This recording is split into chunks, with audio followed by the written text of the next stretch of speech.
Hey everyone, in this video I'm going to talk about URPF, which is an acronym for Unicast Reverse Path Forwarding. It has two modes. The first one is strict mode and the second one is loose mode. First we're going to talk about strict mode, so let's get started.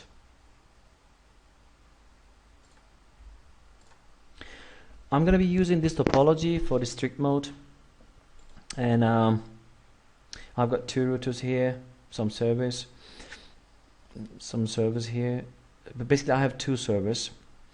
The first thing that I want to remind myself of is, what does a router do when it receives a packet, say R1? Well, what we know is it checks the destination IP address of the packet it receives so that it can forward it, right? Say if there is a matching entry in the routing table, the packet will be forwarded or otherwise dropped. So here's a question for you. When a router, say R1, receives a packet, does it know whether or not the source IP address in the packet is spoofed? Say this R2 sends a packet, and a packet has a source IP address and a destination IP address, right? So does it know that whether or not the source IP address is spoofed? Well, it doesn't. Another question is, how could it know that the sender is really who he claims he is? And you might ask me, why would a router care about this? Okay, I'll show you why.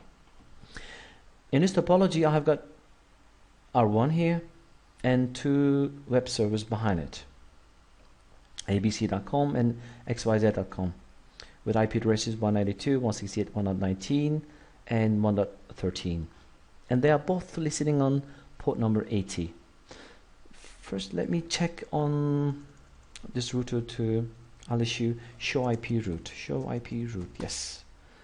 I've got one static route installed for this network, which is behind R2, and show IP interface brief. Yes.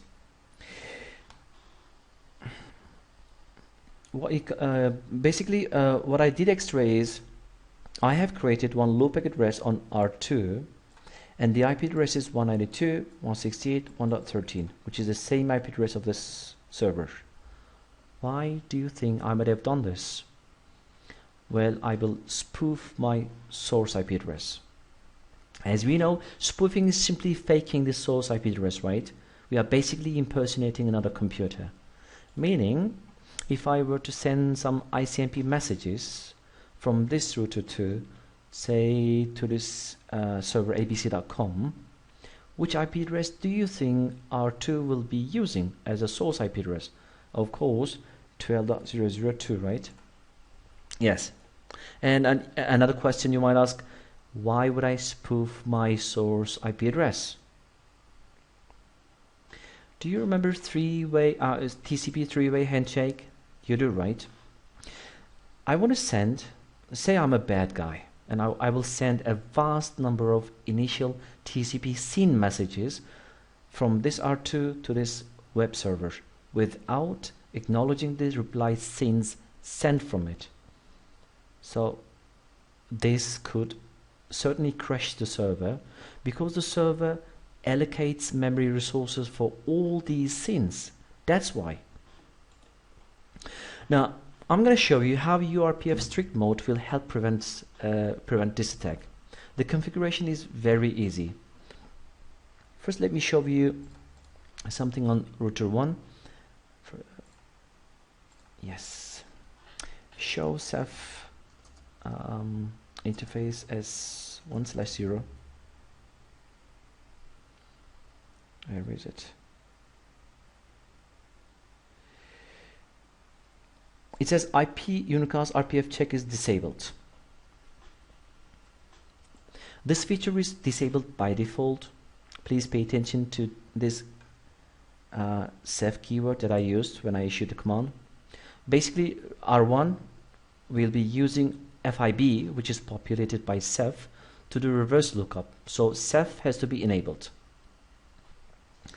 I'm going to go into config mode here, and I'm going to go into interface as 1/0, and I'm going to say IP verify unicast source reachable, and I'm going to do a question mark here. I will explain the whole command. We have two options here. The first one is any, and the second one is Rx. The keyword that I'm going to use at the end of the command specifies the mode URPF operates in. Like it has two modes, like I said before, strict mode and loose mode. Here any refers to loose mode and Rx refers to strict mode. I'll use Rx. That's it. Before I explain this command, no, I'll explain it. Then I'm going to do something different. It says, hey Mr. R1, please verify that the source IP address of a packet has to be reachable via the same interface the packet arrives on. Say this interface receives a packet, right? And the source IP address of that packet has to be reachable via the same interface, which in this case serial 1/0, right? The packet arrives on. That's it. And we might want to exclude some certain traffic from the URPF checks. All we need to do is this. I'm going to create an access list. Then I'll explain. I'm going to go ahead and create like access list. No. Access list 119. Deny IP any log input. See, I will use this access list with this command.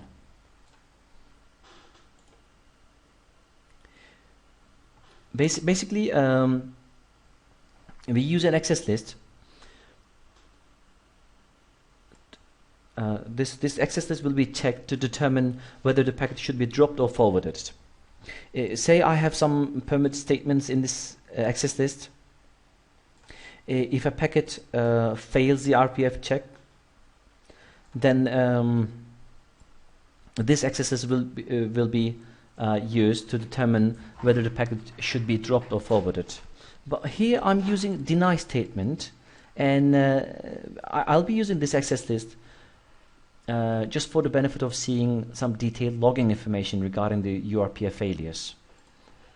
Like interface, I'm going to go into interface S1/0 and question mark. Excuse me. Oh, of course not. Yes, question mark. This is the access list. That's it. So, and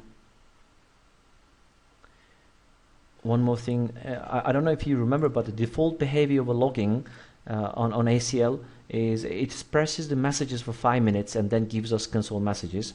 But I want to see them as they happen. So other conft, which is already there, IP access list, logging update, logging question mark, log.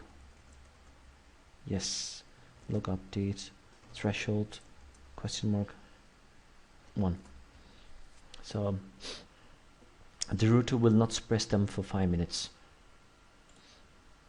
That's it. I think I have enabled. Yes. What I did was with this command I have enabled URPF on this interface, and this is in strict mode. And I'm using an ACL. Basically, I tagged on an ACL just to see the detailed logging information. That's it. I'm ready. So I'll go to router 2 and I'll send some spoof messages. I'll simply send some traffic sourcing from loopback 1. Was it loopback 1? Show IP interface brief. That's it. So I will send some messages to this server. Ping 192.168.1.19. I'm going to repeat it 3 times, three ICM messages, and timeout will be 0 sourcing loopback 1 source. Timeout 0 means it will, this router 2 will flood ICMP packets as fast as it can. I don't want to wait too much. That's it. Did you see what happened? Now I'm gonna go to router 1. This is what I was expecting. See, these are stock messages. It says we are denying this ICMP message which we received on this interface. When I do show IP interface,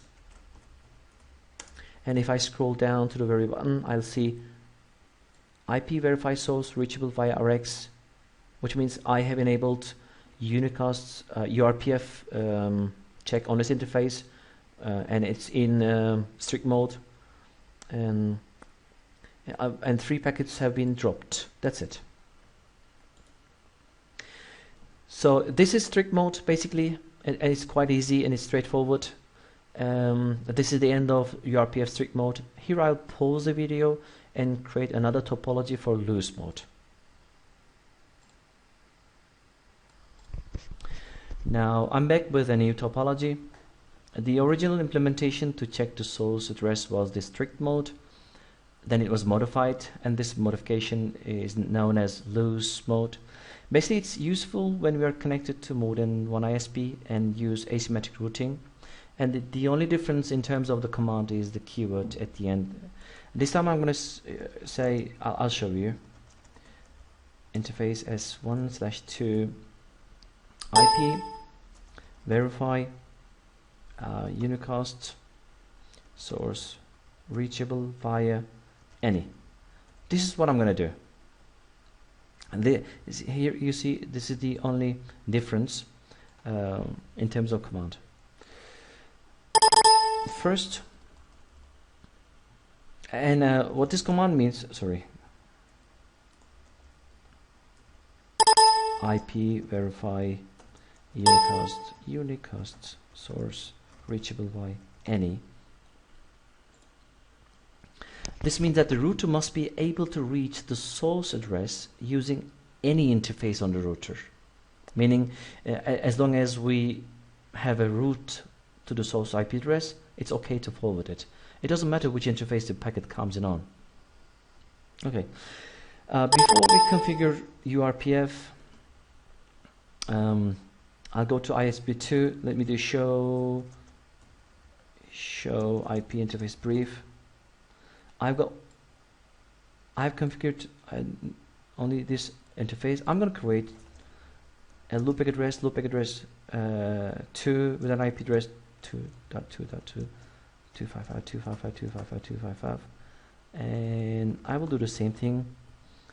See, I have created one loopback address with an IP address 2.2.2.2, and on ISP3 I will do the same thing. Interface loopback 2 with an IP address 2.2.2.2, 255.255.255.255, and I will create another interface loopback address 3, which is a 3.3.3.3, 255.255.255.255. That's it. So basically what I did is I have created 2 loopback addresses on ISP3, show IP interface brief, these 2, and on ISP3 1 show IP interface brief. Where is it? I didn't look back 2. No, it was an ISP1, right? Show IP interface brief will show me what I did. Yes, cool. And yeah, I will install a static route on ISP1 pointing to, say, ISP2 for this network, IP route 2.2.2.2, 255.255.255.255, and S1/2. That's it. So basically what I did is I have installed a static route which points to this ISP2, right? The show IP route. That's it. Now I will configure URPF on both interfaces on ISP1, and this one and this one. int s1/2 IP verify unicast source reachable any. This will be enough, but when I do question mark, we have two other options. The first one is the allow default option. This basically allows the use of the default route in the source verification process. That's it. And please also remember that if the entry points to a null zero, it will be dropped. And we have another option, allow self-ping. If you enable URPF on an interface and try to ping that interface, it will fail. If you want to be able to ping local interface, we have this option, which I will skip now. That's it. And the other interface is this one, and I will do the same. I'm done. That's it. So I'll go to ISP2, and I will send. I will ping 12.0.0.1, and I'll be sourcing it from loopback 2. See, what I'm doing is this: I'm sending a message to this ISP1, and I'm sourcing it from loopback 2, which was 2.2.2.2, and I remember that ISP1 has a default route, excuse me, a static route pointing to this with an exit interface using this interface. Okay, let me do it. That's it. So, but if I do the same thing, I mean, if I were to ping from ISP3, which is this one, what do you think will happen? 13.0.0.1, and I'll source it from where? Loopback 2. Okay, so I will send ICMP messages from ISP3 to ISP1. I will source it from loopback 2. And I have configured URPF loose mode on both these interfaces. So and the command says that as long as you have a route and entry for this network, the packets should be forwarded, right? But where? Here? I don't know. I'll go to ISP2 and I'll do debug IP ICMP and I'll send a message like this. It will be dropped. These dots indicate that the packets are dropped due to the configuration. I mean a URPF configuration. But if I go to ISP2, did you see what happened? Basically, ISP2 is receiving all of them. When I do show IP interface serial 1/3, did you see what happened here? It says 5 expressed. Expressed means I am receiving some messages. I'm not dropping them because I have an entry for them. In my routing table, I have an entry. So yeah, whereas if I were to ping 13.0.0.1 sourcing loopback 3, which was 3.3.3.3, and ISP1 doesn't have a route in his routing table. Now, see, it's dropping the packet. This is the difference. That's it. This is the loose mode, and as you see, URPF is quite a simple topic, and I hope this video helped you understand URPF, and you can leave comments if you have any questions. Thanks for watching.